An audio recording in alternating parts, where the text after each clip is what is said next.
નમસ્કાર ખેડૂત મિત્રો, આજે તારીખ 22 ફેબ્રુઆરી 2025 ને આજની સવારની હવામાન અપડેટની અંદર માહિતી મેળવી તો આજથી 28 તારીખ સુધીની આગાહીની અપડેટ મેળવીશું, જેમાં પવનની દિશાને ઝડપની માહિતી મેળવીશું. તાપમાનમાં વધારો થઈ શકે છે, રાત્રિનું તાપમાન પણ વધે તેવી સંભાવનાઓ. ગુજરાતની અંદર ઉનાળાની શરૂઆત થઈ ચૂકી છે.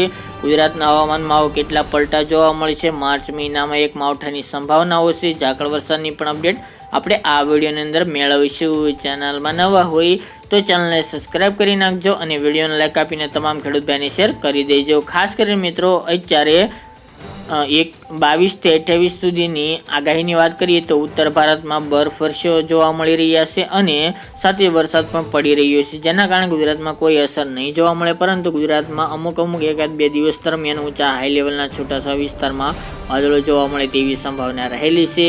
જ્યારે સૌરાષ્ટ્ર, કચ્છ અને ગુજરાત રિજનમાં મહત્તમ તાપમાન નોર્મલથી ઊંચું જોવા મળે તેવી શક્યતા દેખાઈ રહી છે.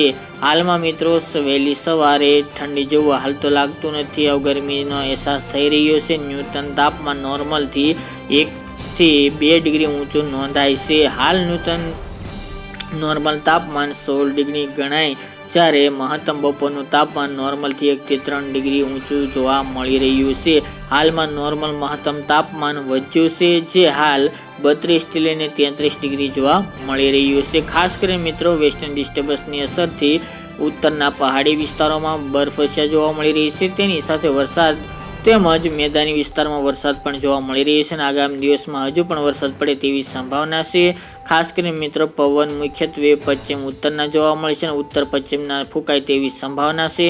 પવનની ગતિ 10 થી 15 કિલોમીટરની જોવા મળશે. એમાં પણ નોર્મલ કેટેગરી જોવા મળશે, જેમાં એકાદ બે દિવસ 10 થી લઈને 20 કિલોમીટરની ઝડપે પવનો ફૂંકાય એટલે પવનની ઝડપ વધે તેવી સંભાવના રહેલી છે. આ દરમિયાન મિત્રો 28 તારીખ સુધીમાં અમુક દિવસો દરમિયાન આકાશમાં છૂટાછવાયા વાદળો પણ જોવા મળે તેવી શક્યતા રહેલી છે. આજથી લઈને 24 તારીખ દરમિયાન મહત્તમ એટલે કે બપોરનું તાપમાન સામાન્ય કરતાં વધુ જોવા મળશે, જેની રેન્જ 34 થી લઈને 36 વચ્ચે જોવા મળી શકે છે. જ્યારે મિત્રો 25 થી 27-28 ફેબ્રુઆરી દરમિયાન તાપમાન એકાદ 2 ડિગ્રી વધે તેવી સંભાવના છે, જેના કારણે તાપમાનની રેન્જ 35 થી લઈને 38 ડિગ્રી સેલ્સિયસ સુધી જવાની પણ શક્યતાઓ દેખાઈ રહી છે.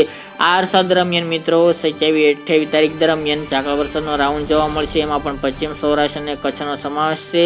ઉત્તર ગુજરાતની અંદર છૂટાછવાયા ભાગોની અંદર ઝાકળ વરસાદ જોવા મળશે. બાકી મિત્રો, આગોતરા એંધાણ તરીકે વાત કરીએ તો માર્ચ મહિનાના પ્રથમ સપ્તાહની અંદર એક માવઠાના એંધાણ જોવા મળી રહ્યા છે. વેધર મોડેલ દર્શાવી રહ્યા છે. હાલ તારીખ અને વાર સ્પષ્ટ થશે એટલે માહિતી આપશું. હાલ આગા પાછું ગણી શકાય, પરંતુ ચોક્કસ અપડેટ આગામી દિવસમાં જણાવશું. તો મિત્રો, આ ત્યારની વહેલી સવારની અપડેટ.